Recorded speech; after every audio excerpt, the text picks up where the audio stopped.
So here's a hard one for me to do. Forgive those that spitefully use you. Bless those that curse you. Pray for those who spitefully use you, even if they're the people at church who pretty much smoke you, attack you unrighteously. And God's response to me is forgive them, love them. And if you don't, I'm going to give you a nice, nasty, bitter taste on your tongue and a bitter feeling in your heart because I know better and I'm not doing better. I think it was Peter and John who were sons of thunder. They were going through Samaria, and Samaritans were half Jewish, half other race.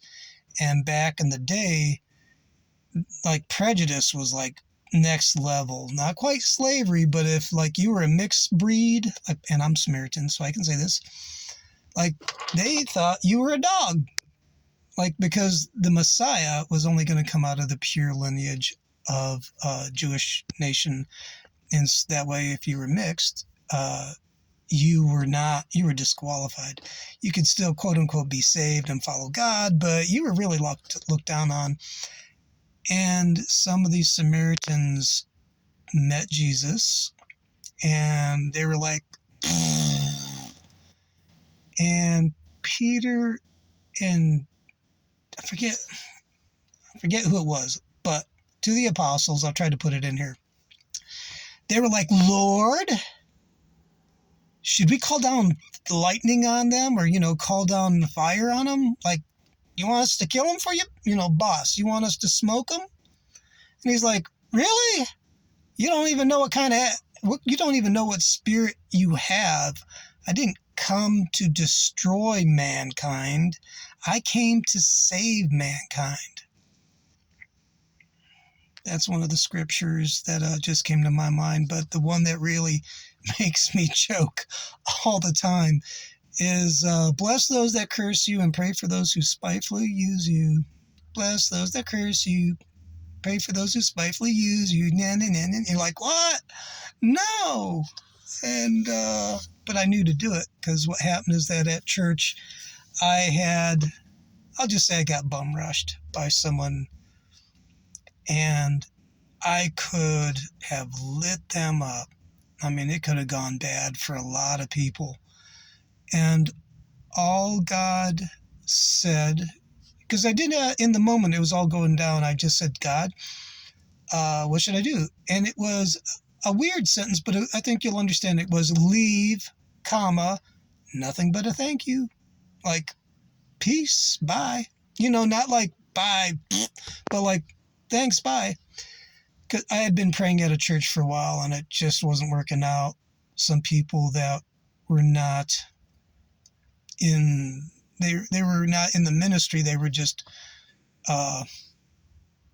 administrators that didn't like me. So it went bad, and I could have taken it to all kinds of like court kind of things, or at least within the system, and just really messed them up. And God was like, no. And on the outside, I did go, okay, I made a few phone calls. I said this, there was a conflict. I'm not going to act on it. Would you please look into it? And nobody did. Called some people in authority, sent a few not mean emails, said, hey, this went down. Please look into it. Nothing happened. And I got ticked because I know God told me, bless those that forgive them. And also the thought that came to my mind was Jesus on the cross. Father, forgive them. They don't know what they're doing. Those are our marching orders. Now, it's easier said than done because when it was going down, in my heart, I didn't do it. In my heart, I was trying, but I actually felt a demon coming into my heart because I had unforgiveness, and I felt a battery like it was like when you touch or chew tinfoil, like, bad taste. And I'm like, oh no, we don't. God, because it was like the yellow light on the dashboard, like, you're in trouble. And so I repented and I called it out. And it's like detox. And I'm like, Lord, forgive me, forgive them, move my heart to feel it. And it's taken quite a few months for me to really be better. However, just recently, I met someone at a prayer meeting, and spiritually speaking, they had the goods. They had a bunch of love. They forgave people and they went through it. And I allowed them to pray for me. And since then, I feel better towards everyone. I don't taste the bitterness and I don't feel it. It's like, that's cool, because for several months it wasn't cool, because I was actually like tasting, tasting the spirit of bitterness and living in unforgiveness. And by a practice of diligently saying, I forgive now, Lord, and meaning it, move my heart to feel it. It's confession, and it's very important.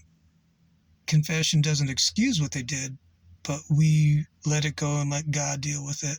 And then as we forgive, we get forgiven. And so the love that had really been muted, it's like wearing a hockey glove.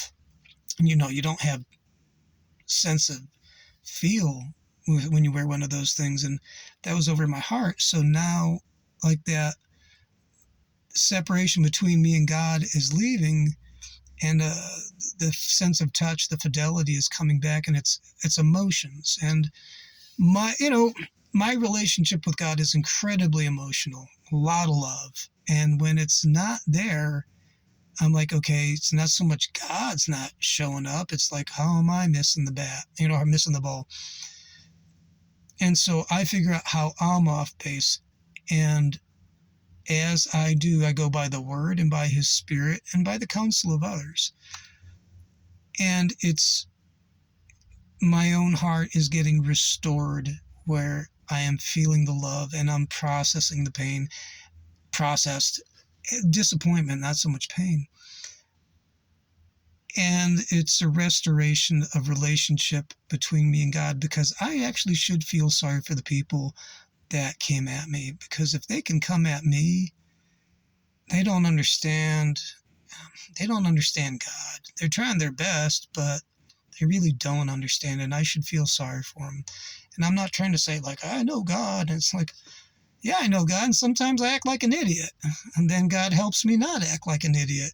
And that's maybe more godly than anything. So not being an idiot, for my case, is being godly. And they don't know how to act anything but how they're acting.